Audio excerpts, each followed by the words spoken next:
Perfect.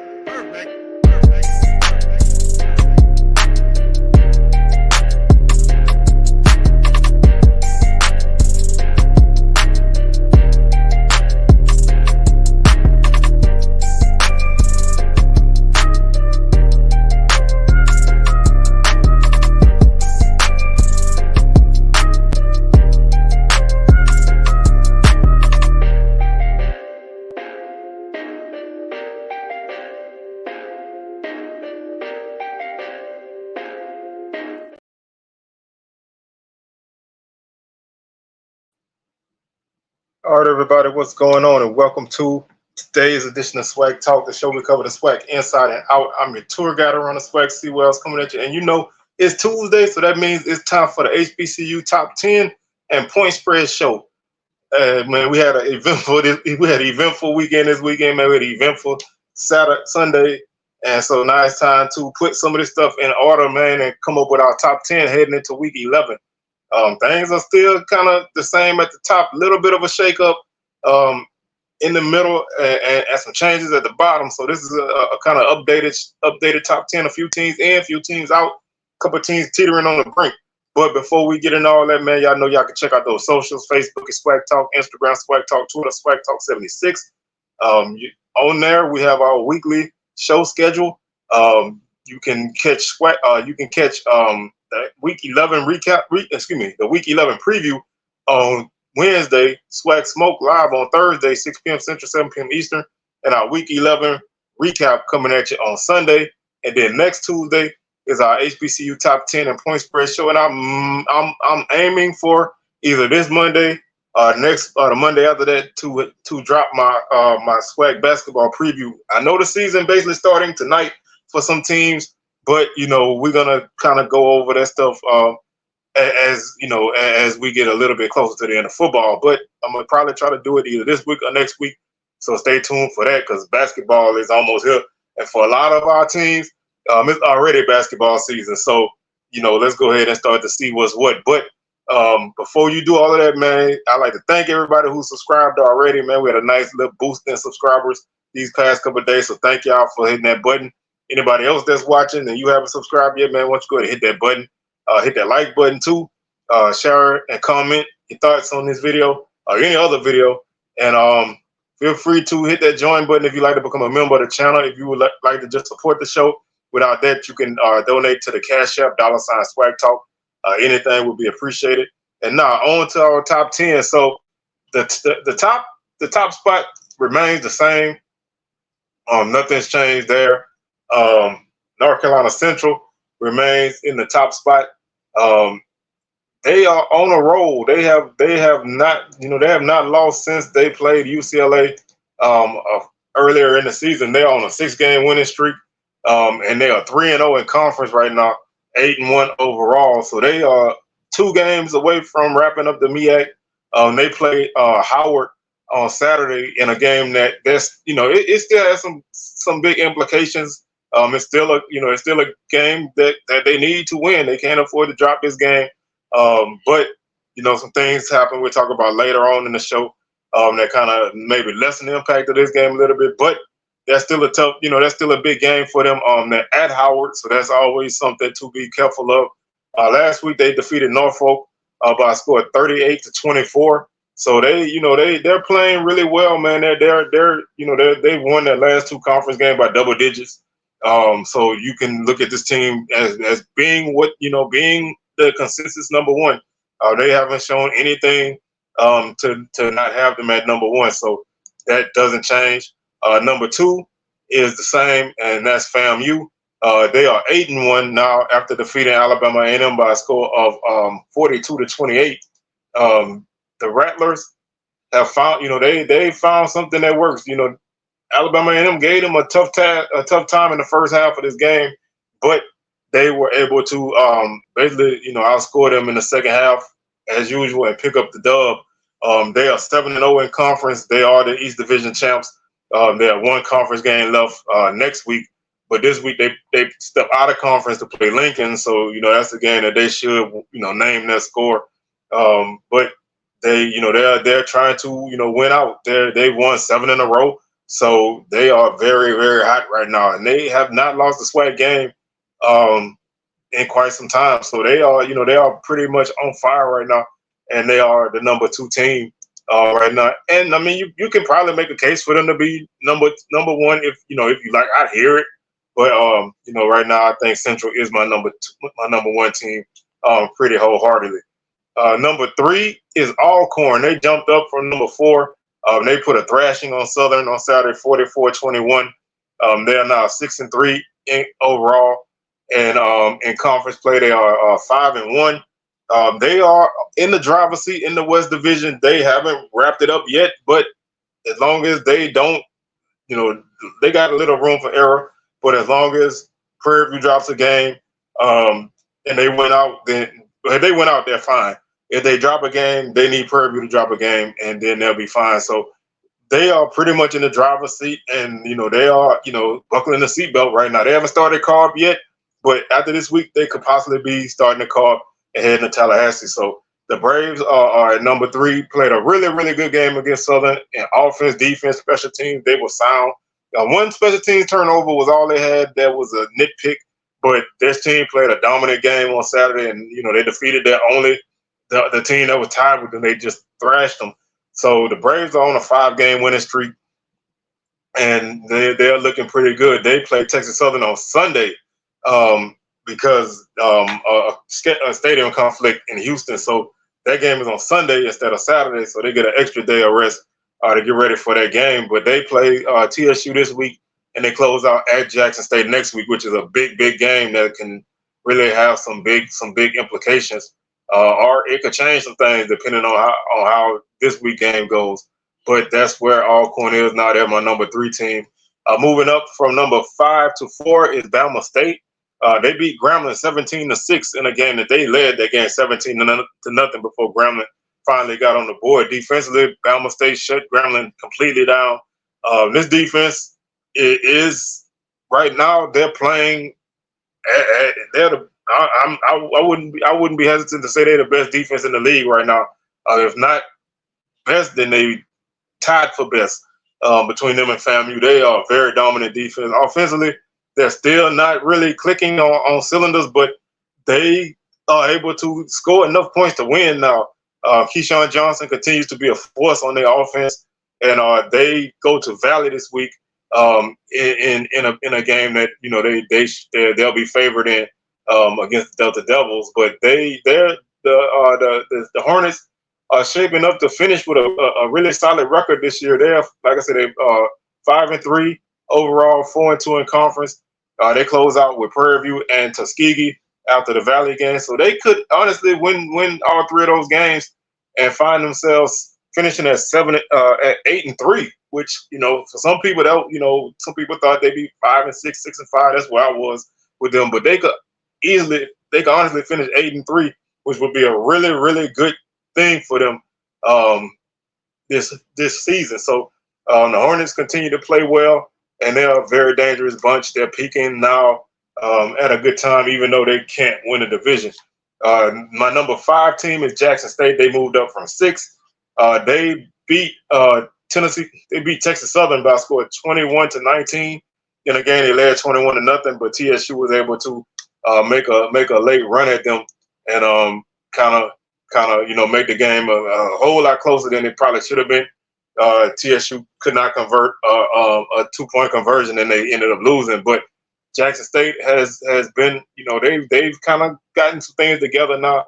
They've won 3 in a row. They're sitting at 7-3 overall, 5-2 in conference play, and they have a chance to finish 8-3 with a victory over Alcorn in 2 weeks. They're off this week, so they have a bye week before they go into the Alcorn game. So they can finish 6-2 in conference, 8-3 overall with a victory over Alcorn, which would be definitely a good thing for them as they kind of right the ship from the rocky start they had this season.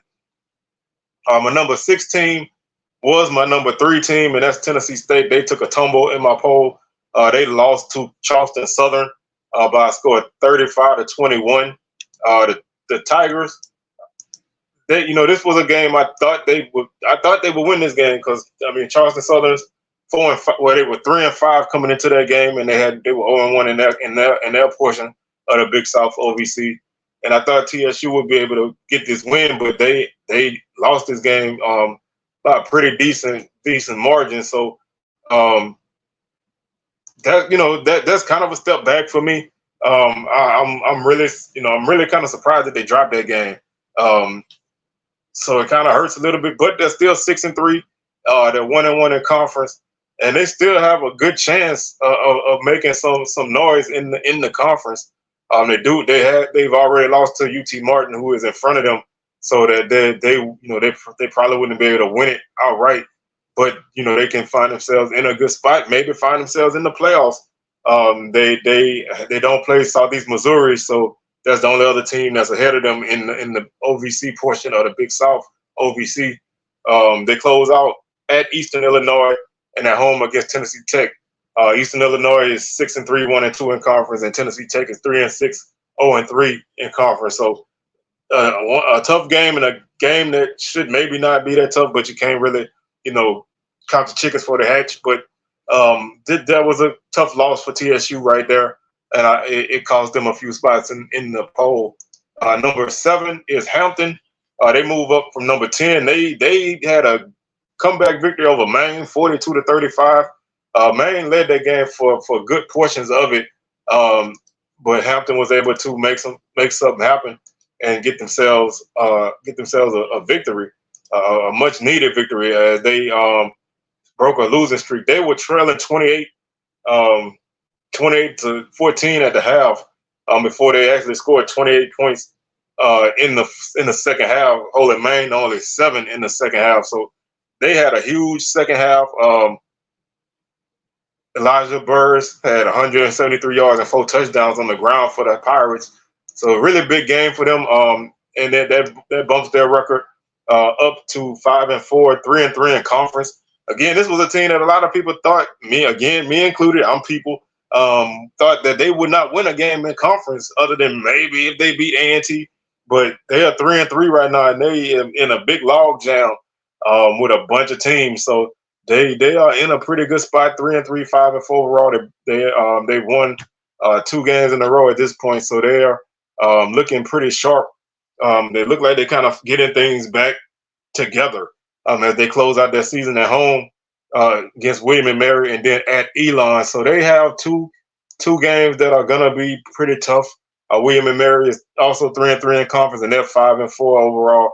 Elon is a part of a 5-way tie for first at 5-1, and they're also 5-4. So they're playing. They have 2 tough games left, but the way they're playing right now, maybe they can steal one of those and finish with a winning record this season, which again was something that a lot of people, didn't think that they would be able to do. So they are back up. They went from 10-7. Nice jump for the Pirates. Number 8 is a team that I don't even think has been in my top 10. Maybe week 0 with South Carolina State. They're 4-5 overall now. They beat Howard by a score of 27-24 on Saturday. So a big victory for the Bulldogs as they close out the season and the career for Coach Buddy Pugh. They're sitting at 2-1 right now in the MEAC. Second place, they already lost to Central, so they would need Central to lose their last 2 games, and they would have to win their last 2 games to get a chance to go. But to start the way this team has started off, going 0-3, and then winning 2 games, and then losing to Tennessee Tech in a game I was surprised they lost. I thought they had a good chance in that game, and then getting the MEAC play, beating Delaware State, and then getting blown out by Central.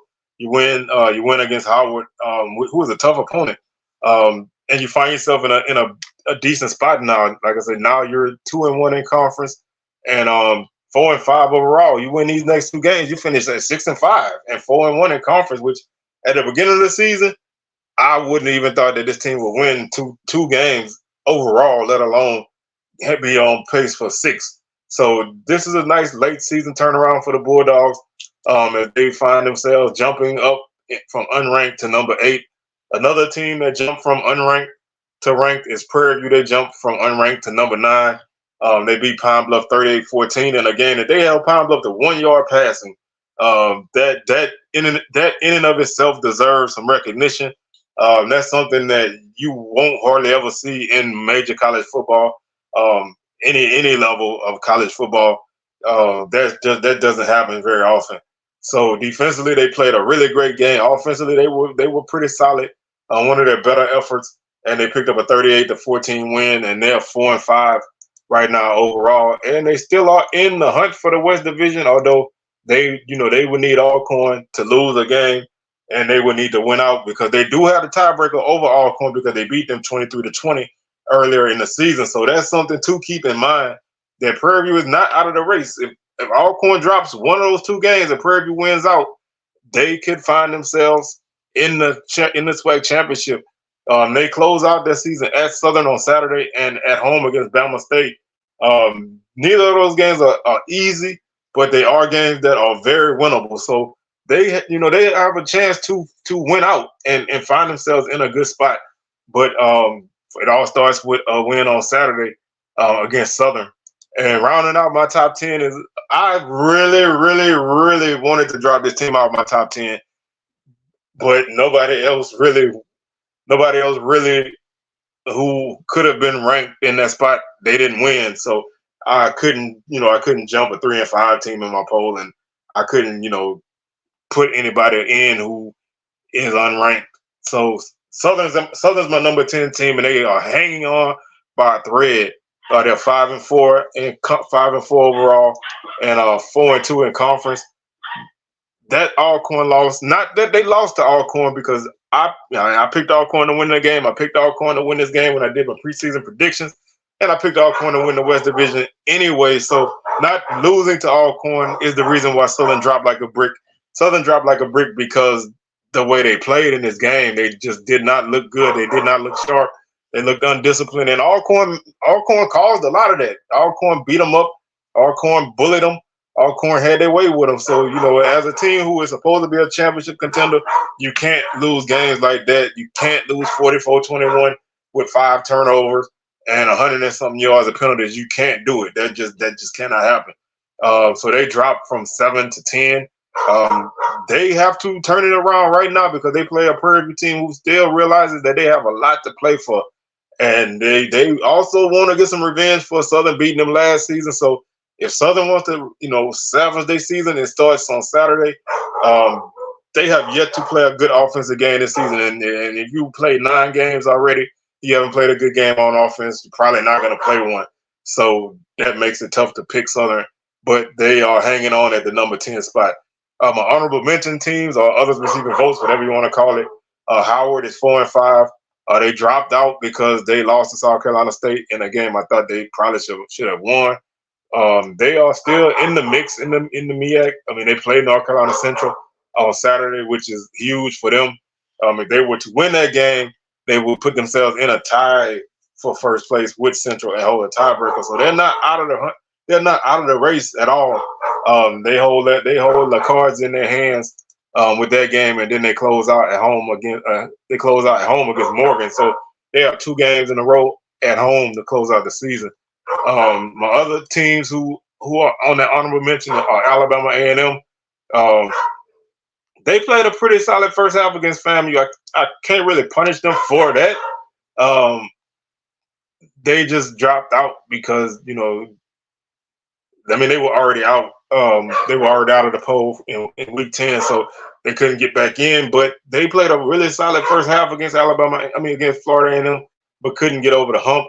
They are 2-4 in conference right now and 4-5 overall. So they need to win their last 2 games to finish with a winning record and a 500 record in conference. And they close out with Bethune-Cookman and Valley. So they have a good chance of winning their last 2 games and kind of righting the ship and finishing at 6-5 and 4-4 in conference. So they have a chance to finish on a positive note. They are on a 2-game losing streak right now, so they really want to kind of get that fixed and finish strong. Other than that, my next team is Grambling. They are also 4-5. This team has really kind of taken a slide. They're 3-3 in conference and 4-5 overall. They are basically out of the race now. This was a team who about 3 or 4 weeks ago was sitting in first place after they beat Prairie View They they were undefeated in conference play. They were 2-0 in conference play, and they were looking good. Then they lost 2 in a row before they won against Bethune-Cookman the previous week, and now they lost to Alabama State. And the score doesn't show it, but that was a really bad loss, 17-6, and it was basically 17-0 to the fourth quarter. So they still have an opportunity to um, to finish on a strong note and finish 6-5 if they win their next two games. They do play Pine Bluff and Southern to close out the season, so they do have a shot to make that happen. But they have to find a way to get some positivity because this team went from looking really good to just looking on the outside, looking in. So they really find themselves in a tough spot there toward the end of the season. And my final team, who I had as an honorable mention, and they really basically got this because they finally put together another win, and that's Morgan State. They're 3-5 overall, and 2-1 in conference, so they're still in that tie for second place. If some crazy things happen, they could find themselves tied for first. Although they would need Central to lose twice to win the conference, but they still could find themselves in a decent position. They close out their season at South Carolina State this week and at Howard. So they close out with 2 road games. We'll see if they can find a way to make something happen. But that's my top 10. Like I said, there was some movement, and there's some teams who still holding steady. So right now we looking at a 1 versus 2 matchup in the Celebration Bowl if things keep going the way they're going. And that's no surprise to nobody. Looking at our point spreads for this weekend, we have a Friday game and a Sunday game along with our Saturday game, so keep that in mind. Our Friday game is Pine Bluff hosting Grambling. Grambling is favored by 12.5 with an over-under 53. I think that's really low. Grambling hasn't been playing well right now, but Pine Bluff, and I know my boy Lob ain't gonna like this, but Pine Bluff is the get right game for everybody right now. So Grambling should get right in this game, and Pine Bluff hasn't really played well on either side of the ball. So I look for Grambling offense to really do what they want and really put up some points in this game, and Grambling's defense should be able to control Pine Bluff offense. So I would honestly bump this up to like 21 because I think Grambling offense is explosive enough. Yes, it's on the road, and yes, it's a Friday, but Pine Bluff's struggling so bad right now, and I think that they can really find a way to get a lot of points in this game and get a victory. On Saturday, we have Alabama A&M at Bethune-Cookman. Bulldogs favored by 5.5 with an over/under 55.5. I would bump this up to 10. I know Bethune-Cookman they beat Valley last week, and they're playing pretty well defensively. The offense is still hit or miss. They got outgained by Valley by like 100 yards. So they did not really play a great offensive game to say that they won 20-7. But A&M, whether it's Quincy Casey or Xavier Langford, that offense should be able to find some success in this game. And the defense should be able to control a Bethune-Cookman offense that still hasn't been able to really get anything going consistently. So again, a road game, but I think A&M, I think they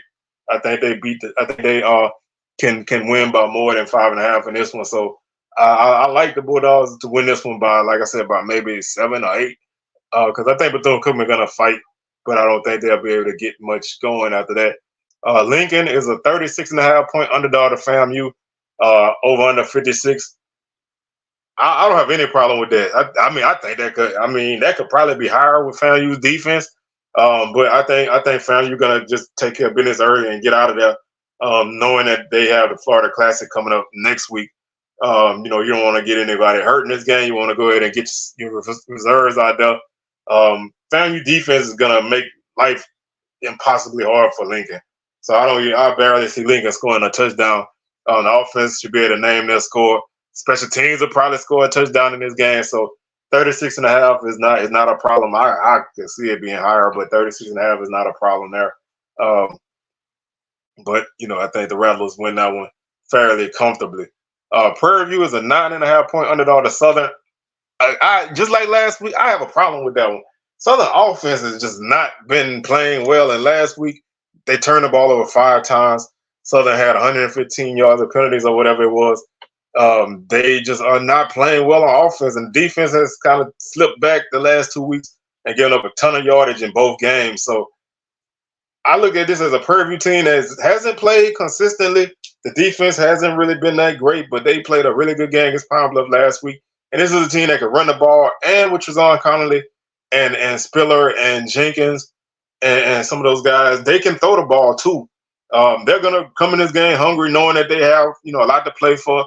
They do have some get back to get. So I don't know where Southern is. I don't know if Southern can bounce back from last week, or if they're gonna continue to kind of ebb and flow. So with that being said, I if I did pick Southern, it would probably be like 3 points or so because they're playing at home. But I could honestly pick Prairie View to win this game because I just don't know what Southern is, and I don't know what Southern is. So 9.5 is just too high for me right now. I don't have a problem with Southern being favored, but the margin would be minimal at best. So like I said, I don't have a really big problem with that, but I just have a problem with the spread itself. So that remains to be seen. And then our Sunday game, Alcorn is a 7-point favorite to Texas Southern, over under 51.5.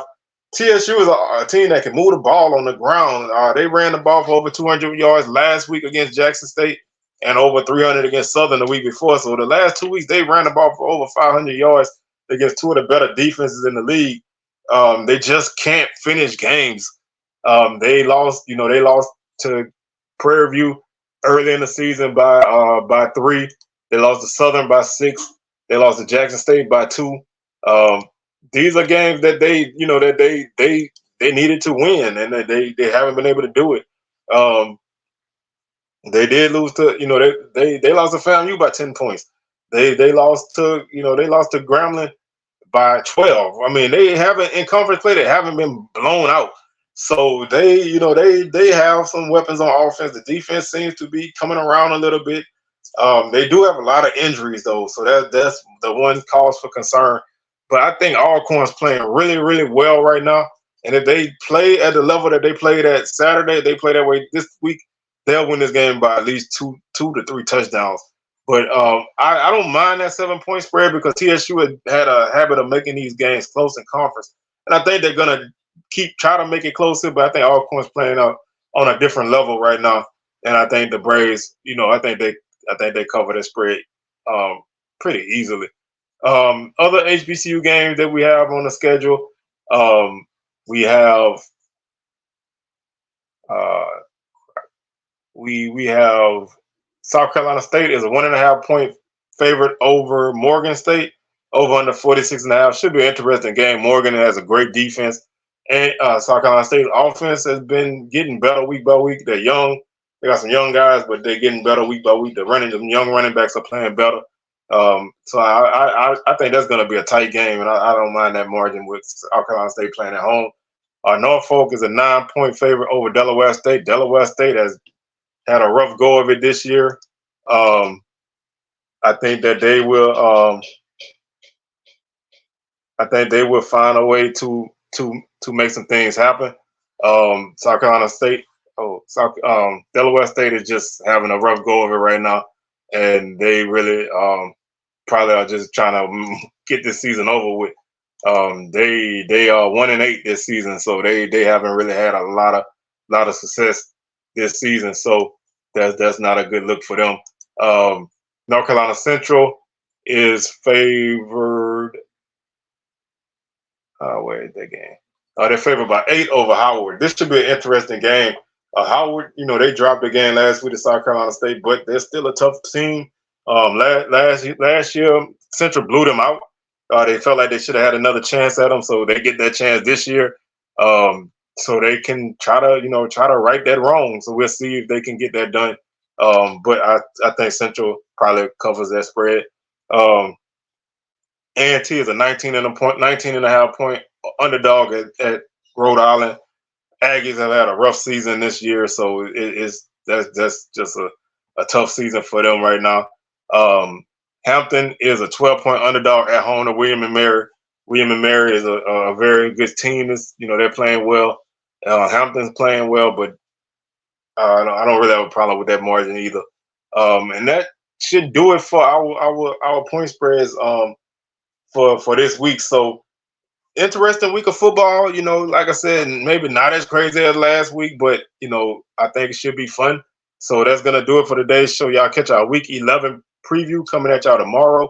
Swag Smoke live 6 p.m. Central, 7 p.m. Eastern, and week 11 recap coming at you on Sunday. So with that being said, I'm your tour guide around the Swag Seawells signing out, and I'm gonna catch y'all on the rebound. Peace.